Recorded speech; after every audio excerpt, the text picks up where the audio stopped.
Hiya, welcome back to Tower Fantasy. Today we're going to be talking about Frigg, the new SSR character coming to, of course, Tower Fantasy. Should you pull, should you not? Is she worth an investment or should you hold off? We're going to be talking about that today. But first things first, let's talk about one of the most important things, the character's look. She looks fucking fantastic.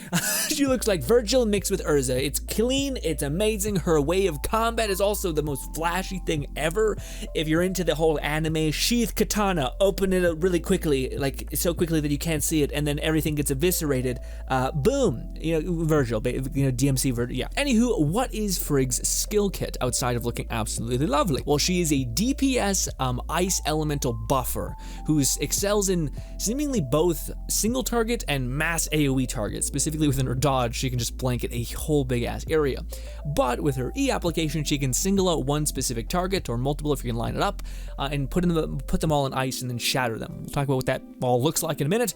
But she is not a support character in any way, it seems like, besides the ice resonance, which in a way is probably the most important support character, amplifying damage or amplifying ice damage weapons. So nice. Oh, if you don't know what resonance is if you have two ice weapons, she gets you a massive bonus with ice damage, and also when you activate her E, she also gives you more ice damage, which is fantastic, as well as a bump to shatter. But disregarding all of that, her base stat scaling, she doesn't heal you necessarily, and she doesn't provide a very good shield break. She doesn't have a very good shatter effect, but she is kind of the best kind of support in a way, which is buffing up your, of course, elemental damage. Also, her dodge is insane. Also, weapon swappability, it's basically like a cool CC lockdown an enemy kind of thing. Madness. By the way, when I say charge, I'm referring to when you're using a weapon that's not Frigg's weapon and you're damaging enemies, you build up a charge with your other weapons and then you expend that charge. That's what I mean by when I say charge of the weapon. But her predominant gameplay loop seems to be activate her E, which is basically Fimble Winter, which does this huge AoE slash, and for a duration of time, I believe it's like maybe 30 seconds, you do not consume stamina and you get this crazy flashy dimensional slash that I think she may have all the time, but in this specific instance you can just spam. So this is a character that you're going to activate your E and then just dimensional slash, dimensional slash, dimensional slash, and a bunch of little tiny threads of light are going to slice your enemies in half, which is absolutely sick. Alongside that, her combos look incredibly clean, classic katana, big sword, slicey dicey, stuff that you've seen before but never gets old. And lastly, her weapon discharge effect is actually pretty gnarly. Basically, she does this huge like fire off with this huge katana slash in a given direction, kind of bolting forward while she does it, but she applies a freezing status to a target that lasts 2 seconds, and also leaves behind something called frostbitten for 6 seconds. I think this puts them into an ice cube. If anyone's ever fought Frostbot, I think it's basically this, where you can lock down an enemy in an ice cube, and then when you hit that ice cube, it basically shatters, doing a lot of damage. This is 151% of your attack scaling off of that crack of your frostbitten shattered enemy. Wild. 151. That's pretty good. Also, she is an ice character, so she has incredible CC and things like that. Ice is very, very good. Stuff like that. Also, one thing I just want to ramble about, because I don't think people are talking about it enough, her dodge looks incredibly satisfying. I think this is the parallel that people most refer to Virgil in DMC. It's just he was the epitome of grace and clean, and just dodging looked so fucking effortless and beautiful, just looked very, very fun. Also, has pretty good traversal application. Like, you can just skip across the map by continuing to dodge. That's kind of nice. Alongside that, her distancing with her dodge is built into her kit, so it's perfect. It's like razor sharp, where she takes a step back and then she unleashes a bunch of damage, and then she can take a step forward, take a step to the side. Everything just looks like it really, really works, specifically in regards to her dodge. Now, sorry, I got a little excited. I went to her discharge too soon. Okay, so her skill is actually pretty nuts, outside of just giving her the ability just to chain detonate dimensional slashes after she dodges, and also not taking stamina when she dodges. It also puts down something basically called a snow globe, which amplifies cryo damage and of course shatter by 25%. This is fantastic because at a base, I've already said it, but like, she's not a very good shatter character or a utility character. She's like a DPS who's also a cryo amp, and this is the way she is a cryo amp. Granted, our version of Frigg is slightly toned down. She used to give 25% frost damage bonus, but now she's giving 15, but there's some other scaling metrics here, and I think everyone going forward will be scaled appropriately. So all in all, I think she'll still be just as good as long as everyone else is brought down to normalcy. We should be fine. But yes, that's largely how she seems like she's played. You're going to be dodging a lot, combusting into atoms, dimensional atoms, and then of course reappearing, doing a massive slash, and all those kinds of things, running it back a lot. She seems like she kind of goes between single target when you're just doing your normal combos, and then when you add some dodges in between, she just does mass AoE hitting, which is fantastic.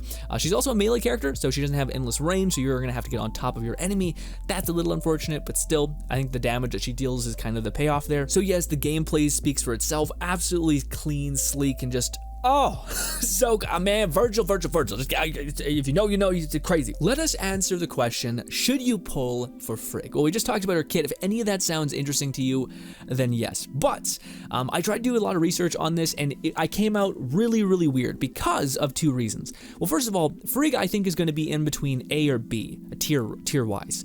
But I think she is also very smart investment right now. The reason why is because I think this is my problem that I ran into basically when I was trying to find where she kind of lines up on everything.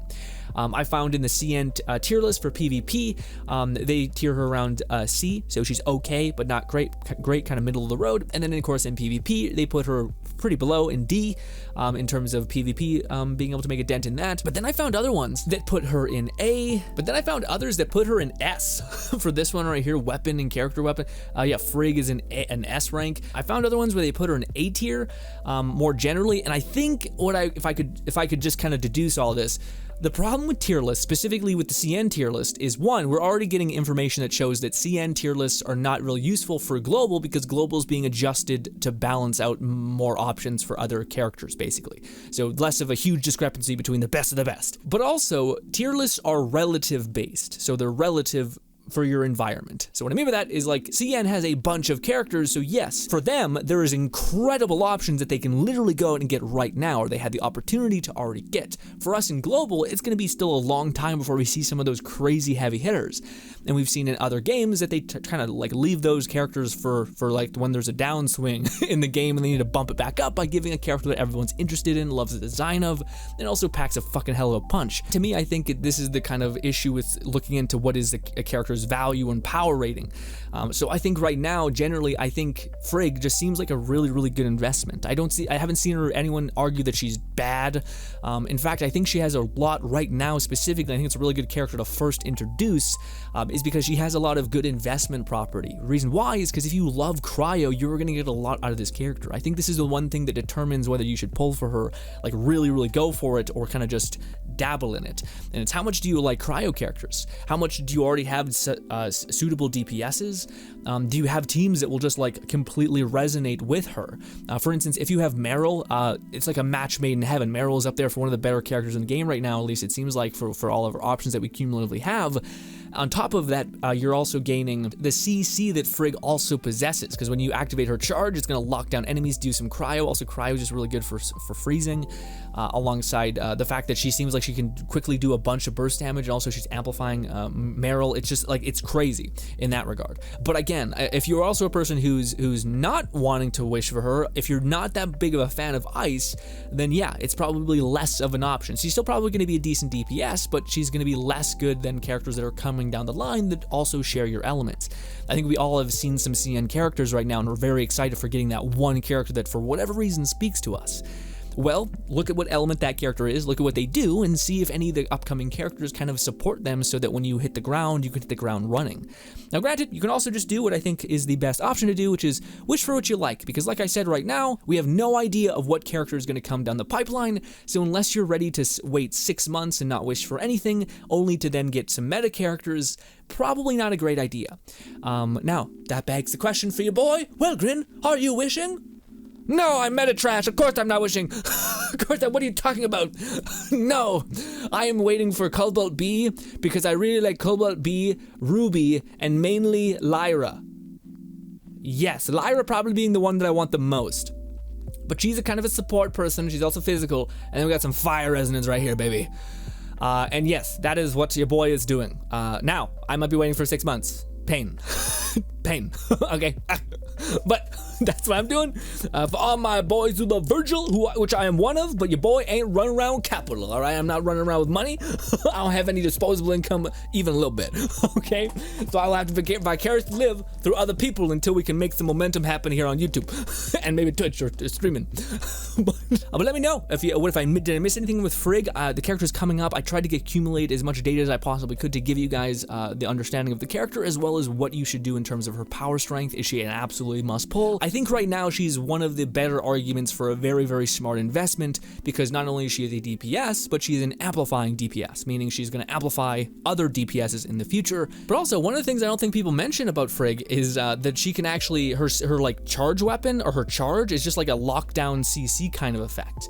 And also her dodge just makes her have crazy good like distancing. Ladies and gentlemen, thank you so much for your time. If you want to see some more Tower of Fantasy videos, check out this video right here. It's covering the new event, telling you what you can do, how you can make the most of it, as well as me just being a goofball, shooting the shit with y'all. Also, we will continue to cover the ever-living hell out of Tower of Fantasy. Hopefully I can see you in the future. Thank you kindly for your time, and goodbye, my friends.